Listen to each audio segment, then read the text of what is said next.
വിലപിടിപ്പുള്ള പല സാധനങ്ങളുള്ള മുറിയാ. എന്താ ഇത് കണ്ടോ?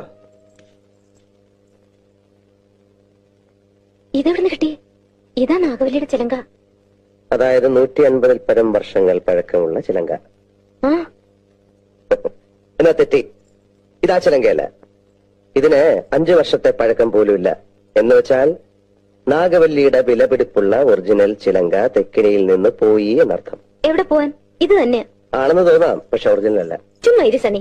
പുരാവസ്തു ഗവേഷണം എന്നും പറഞ്ഞ് ഞാനും കുറച്ചു വർഷം ഉറക്കം അടച്ചതാ. ഇത് അത് തന്നെയാ. ഗംഗയ്ക്കൊരു ചുക്കും അറിയില്ല. ഇത് നാഗവല്ലിയുടെ ചിലങ്കയല്ല. അതെ അതെ അതെ. അല്ലെങ്കിലോ? ആണെങ്കിലോ? അല്ലാന്ന്. അതെന്ന് എന്നാര് പറഞ്ഞു? ഞാൻ പറയുന്നു. ഞാൻ ഇതൊക്കെ കുറെ പഠിച്ചിട്ട് തന്നെ. എന്നാ അങ്ങേപ്പുറത്ത് പോയി പഠിച്ചിട്ടാ ഞാൻ പറയുന്നത് ഇത് നാഗവല്ലിയുടെ ചിലങ്കയല്ല. ചുമ്മാ കിടന്ന് തർക്കിക്കാതെ. ആരാ തർക്കിച്ച്? ഞാനാണോ? പിന്നെ ഞാനാണോ? ഞാൻ 1000 തവണ വ്യക്തമായി തെളിയിക്കാം ഇത് നാഗവല്ലിയുടെ ചിലങ്കയല്ല. ഗംഗയ്ക്ക് ഒരു കുന്തം അറിയില്ല. എനിക്കോ? എനിക്കോ? എനിക്കോ? വേണ്ട വേണ്ട വേണ്ട.